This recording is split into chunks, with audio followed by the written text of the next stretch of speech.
भिन्नक्षम दिवस रे समस्त को मोर प्रणाम।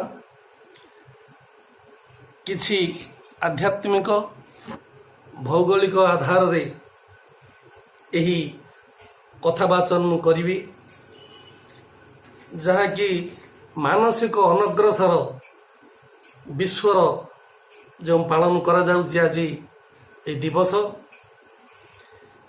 सेथिरु आम्भे आज उपस्थापना करिबु ओडिशा पब्लिक व्यू टीवी माध्यम रे ओडिशा राज्यर शैक्षणिक प्रबंधक केसरी हिंदू वाहिनी तथा ओडिशा पब्लिक व्यू टीवी रो ओडिशा राज्यर वार्ता संपादक तथा जगन्नाथ चेतना प्रतिष्ठान सभापति ओडिशा जीडीपी रेट रे 1 नंबर थिला। स्टील रो भारत वर्षर स्टील रो प्रोड्यूसर इस्पात रो प्रयोजक भाव रे विश्वविदित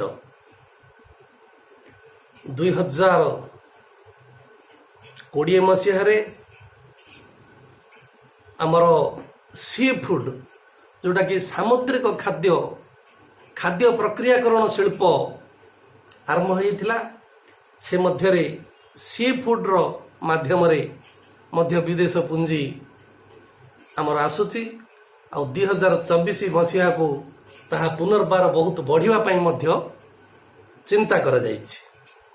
इति मध्य रे ए पेंडेमिक पीरियड जोटा कि महामारी बोली आख्यान दिया जाइछि कोविड-19 आज पालन करुछि समग्र विश्व जे मानसिक अनग्रसरता दिवस एथिरे बहु डॉक्टर मेडिकल साइंस रो बहुत रिसर्च चली this is a mental disease comes from anxiety, worriness and depression। तार कारण कौन? घंटा घंटा मोबाइल माध्यम रे विभिन्न प्रकार खेल करिबा, मोबाइल रु कौन से स्पर्शकातर जिनिस देखिबा आ सुनिबा ताहा मानसिक प्रभाव पकाउछि। विशेष करी बेरोजगारी ओडिशा रे भारत रे ये जो समस्या बेरोजगारी समस्या युवक माननकु युव उद्योगी माननकु शिक्षित आउ अशिक्षित बेकार माननकु मानसिक भारसाम्य हराइबा को पड़ुछि। जेहेतु पाठ पढ़ी मध्य तांको पाखरे किछि चाकरी नाही। विप्रो इन्फोसिस भली कंपनी मध्य आसीचंती आउ चाकरी दौचंती, किंतु गोटे कथा 90% मार्क रखी गोटे मेधावी छात्र पाऊ नाही। किंतु ए जो जाति भित्तिक भिन्नक्षम कोटा विभिन्न प्रकार संरक्षण व्यवस्था एक मूर्धन्य जोटा कि फर्स्ट डिविजन पिला को मध्य पछरे पकई दउछि, जद्वारा कि से चाकरी बाकरी पाउनी आउ से मानसिक अनग्रसर मेंटल डिजीज ता भितरे भर्ती होउछि। ए होउछि प्रथम उदाहरण। द्वितीय उदाहरण मु कोयला कथा कहबिनी। ए अल्प दिन तले आपण देखिथिबे मूर्धन्य व्यक्तित्व को सुप्रीम कोर्ट रो नोटिस हेछि कोयला दुर्नीति। जो रामविलास पासवान चली गले से मध्य से कोयला विभाग रे थिले। आज हमर 2016-17 रे जो डीजीपी रेट हमर बढ़ीची ताहा 2% रु 17% को जाइछि। आउ 4% ରୁ 8% 2 ଗୁଣ ହେଇଛି। ଏଥିରେ ଆମକୁ ଦେଖିବାକୁ ପଡ଼ିବ ଯେ ଯେଉଁ ହିଟଲର ଓଡ଼ିଶାକୁ ଆସିଥିଲା ଆଉ ଚନ୍ଦ୍ରଗୁପ୍ତ ମୌର୍ଯ୍ୟ ମଧ୍ୟ କଳିଙ୍ଗ ଶାସନ କରିଥିଲେ। ଶାସନ ସୁଭାଷ ଚନ୍ଦ୍ର ବୋଷ ଭଳି ବିଦ୍ୱାନ ଜ୍ଞାନୀ ବ୍ୟକ୍ତିତ୍ୱ ଆଜାଦ ହିନ୍ଦ ଫୌଜ ଦିଲ୍ଲୀ ଚାଲ ବୋଲି ଡାକରା ଦେଇଥିଲେ। ଏଥିରେ ଆମେ ସୂଚାଇ ଦେବାକୁ ଚାହୁଁଛୁ ଯେ ମାନସିକ ଅନଗ୍ରସର କେତେକ ଭିତ୍ତିଭୂମି ଉପରେ ବିକାଶ ନ ହେବା ଯୋଗୁଁ, ଯାହାକି ଯୁବ ସମାଜ ଚାହୁଁଛି ତାହା ନ ହୋଇପାରିବା ଯୋଗୁଁ ଆଜି ସେମାନେ ମେଣ୍ଟାଲ ଡିଜିଜ୍ରେ ପୀଡ଼ିତ ଅଛନ୍ତି। ବୃଦ୍ଧ କଥା ମୁଁ କହିବିନି, ବୃଦ୍ଧ ଯେଉଁ ମା ବାପା ମାନେ ଜରା ନିବାସରେ ଯାଇ କାଳାତିପାତ କରୁଛନ୍ତି, ତାଙ୍କର ପୁଅ ବୋହୂ ବିଦେଶରେ ଅଛନ୍ତି, ବିଦେଶୀ ପୁଞ୍ଜି ଆଣୁଛନ୍ତି, ଆଉ ସେମାନେ ଚାହୁଁଛନ୍ତି ଯେ ମା ବାପା ଜରା ନିବାସରେ ରହିଲେ ଭଲ। ତ ସେ ଜରା ନିବାସରେ ମଧ୍ୟ କିଛି ମାନସିକ ଅଶାନ୍ତି ଭୋଗ କରୁଥିବା ମା ବାପାଙ୍କ ସହିତ ମୋର ସମ୍ପର୍କ ଅଛି, ଆଉ ମୁଁ ସେମାନଙ୍କ ସାଙ୍ଗରେ କଥା ହୁଏ। ଯୁବକ ପ୍ରୌଢ଼ କଥା ମୁଁ କହିଲି। ଶିଶୁ ଆଉ କିଶୋର ଅବସ୍ଥାରେ ଯେଉଁ ପରିବାରରେ ଖାଦ୍ୟ, ବସ୍ତ୍ର ଆଉ ବାସଗୃହର ଯେଉଁ ଅଛି ସମସ୍ୟା, ସେ ସମସ୍ୟାକୁ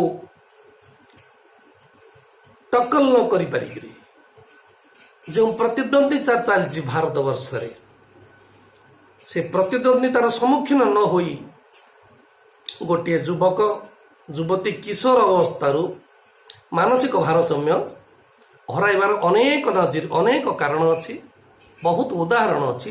ଆଉ ଦେଖୁଥିବେ ବାହାରେ ରାସ୍ତାରେ ମଧ୍ୟ ସେମାନେ ବୁଲୁଛନ୍ତି, ଜଟ ହେଇଯାଉଛି, କେତେ ଜଣଙ୍କର ବାଳ ହେଇଯାଉଛି।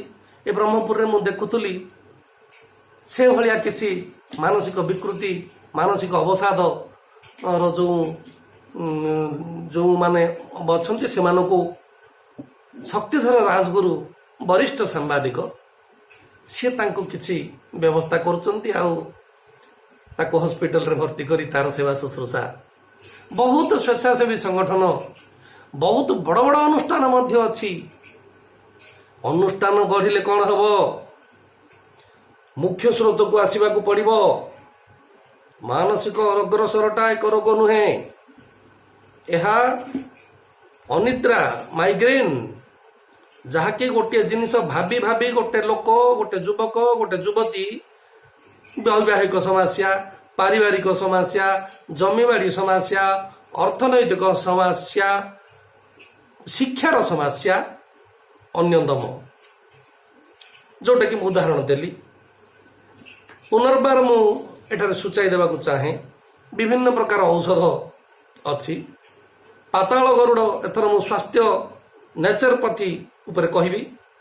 ପାତାଳ ଗରୁଡ଼ ଯେଉଁ ଚେର, ଚନ୍ଦନ ଟୋପା ଭଳି ଗୋଟିଏ ଟୋପା ଯଦି ତାକୁ ଘୋରିକିରି ଚାଟି ଦେବେ ତାହେଲେ 7 ଘଣ୍ଟା ନିଦ ହେବ। ନିଦ ବଟିକା ଖାଇବାର ଆବଶ୍ୟକ ନାହିଁ। ତାହା ଡ୍ରଗ୍ସ ଗୁଡ଼ାକ ଯେଉଁଟା ବେଆଇନ ହେଇଗଲାଣି ଭାରତ ବର୍ଷର ବାହାରେ, ତାହା ଏଠାରେ ବିକ୍ରି ହେଉଛି। ତେଣୁ ସାବଧାନ, ତା ଉପରେ ନଜର ରଖନ୍ତୁ। ଆଉ ବହୁତ ଡାକ୍ତର ଆମର ହାଇୱେରେ ମଧ୍ୟ ବୋର୍ଡ ମାରିଛନ୍ତି, ଏଡ଼େ ଏଡ଼େ ବୋର୍ଡ ଲଗାଯାଇଛି, ମାନସିକ ଚିକିତ୍ସାଳୟକୁ ରାସ୍ତା। ସେ କ'ଣ କରନ୍ତି? ଆହୁରି ବିଷ ଗୁଡ଼ାକ ଦିଅନ୍ତି, ସୋଡ଼ିୟମ, ପୋଟାସିୟମ, ମାଙ୍ଗାନିଜ, ବିଭିନ୍ନ ପ୍ରକାର କେମିକାଲ, ଯେଉଁଟାକି ତାର ମାନସିକ ଭାରସାମ୍ୟ ସେ ହରାଇଛି। ତାକୁ ସୁଧରିବା ପାଇଁ ପ୍ରଥମ ଅବସ୍ଥାରେ ତାହା ଚିକିତ୍ସା କରାଯାଏ। ଏହି ଚିକିତ୍ସା ପଦ୍ଧତି 3 ପ୍ରକାର ଅଛି: ସାତ୍ଵିକ ଚିକିତ୍ସା, ରାଜସିକ ଚିକିତ୍ସା ଆଉ ମାନସିକ ଚିକିତ୍ସାର ଯେଉଁ 2 ପ୍ରକାରର। ତାମସିକ ଚିକିତ୍ସାରେ ଯଦି ଫସିଯିବେ, ଠକ ଭଣ୍ଡ ବାବାମାନେ ସେ ଅଭିଭାବକମାନଙ୍କୁ କୁବାଟରେ ନେଇଯିବେ, ବିଭିନ୍ନ ପ୍ରକାର ପୂଜା ପଦ୍ଧତି ଶିଖେଇ ଦେବେ, ଏହା କର ସେୟା କର, ତାକୁ ଦାନ ଦିଅ, ଧର୍ମ ଦିଅ। ଏ କିଛି ଆବଶ୍ୟକ ନାହିଁ। ନିଜେ ଶରୀର ମାଧ୍ୟମ ଖଳୁ ଧର୍ମ ସାଧନମ, ନିଜେ କିଛି ସାଧନା କରନ୍ତୁ, ତାହେଲେ ପ୍ରାଣାୟାମ କରନ୍ତୁ, ଧ୍ୟାନ କରନ୍ତୁ, ଭଗବତ ବିଶ୍ୱାସ ରଖନ୍ତୁ, ତାହେଲେ ଯାଇ ଇଏ ସୁଧୁରିଯିବ। ଆଉ ଏ ମାନସିକ ଯେଉଁ ଦିବସ ଆଜି ପାଳନ ହେଉଛି ତାହା ସାର୍ଥକ ହେବ। ଘରେ ଘରେ, ସାହିରେ, ବଜାରରେ, ଘାଟରେ, ବାଟରେ ଏହାର ପ୍ରଚାର ପ୍ରସାରର ବି ଆବଶ୍ୟକ ଅଛି। ଏଠାରେ 20 ବର୍ଷ 2000ରୁ 2020 ତିତିଲ, ଫାଇଲିନ୍ ଭଳି ବଡ଼ ବଡ଼ ବାତ୍ୟା ବିପର୍ଯ୍ୟୟକୁ ମଧ୍ୟ ସାମ୍ନା କରିଛନ୍ତି ଆମର ମାନ୍ୟବର ମୁଖ୍ୟମନ୍ତ୍ରୀ ନବୀନ ପଟ୍ଟନାୟକ। ତାଙ୍କୁ ମୋର ବିନୀତ ଅନୁରୋଧ, ଏହି ଗଣମାଧ୍ୟମ ମାଧ୍ୟମରେ ତାହାର ଉପଯୁକ୍ତ ଚିକିତ୍ସା ପାଇଁ ଗୋଟିଏ ଶିବିରର ଆୟୋଜନ କରନ୍ତୁ। ପ୍ରତ୍ୟେକ ଉପଖଣ୍ଡ, ସବୁ ଡିଭିଜନ ହେଡ଼କ୍ୱାର୍ଟର ଗୁଡ଼ିକରେ ଆଉ ଜିଲ୍ଲା ସଦର ମହକୁମା ମୁଖ୍ୟ କାର୍ଯ୍ୟାଳୟରେ ମାନସିକ ଅନଗ୍ରସରତା ଉପରେ କିଛି କାର୍ଯ୍ୟକ୍ରମ କରନ୍ତୁ, ସଚେତନ କରନ୍ତୁ। ହେଲ୍ଥ ଆଣ୍ଡ ଫ୍ୟାମିଲି ୱେଲଫେୟାର ତରଫରୁ ଏହା ଏକ ଶୁଭ ଲକ୍ଷଣ।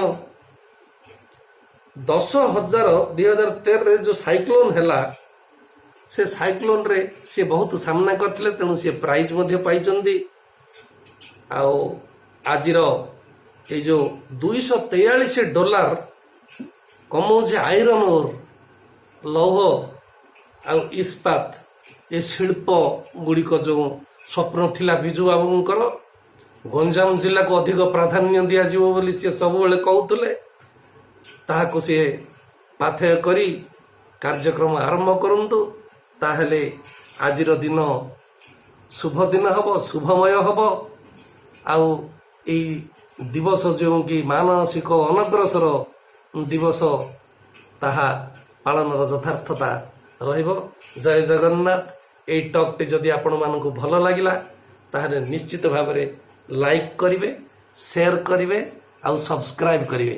ଜୟ ଜଗନ୍ନାଥ। ବନ୍ଦେ ଉତ୍କଳ ଜନନୀ।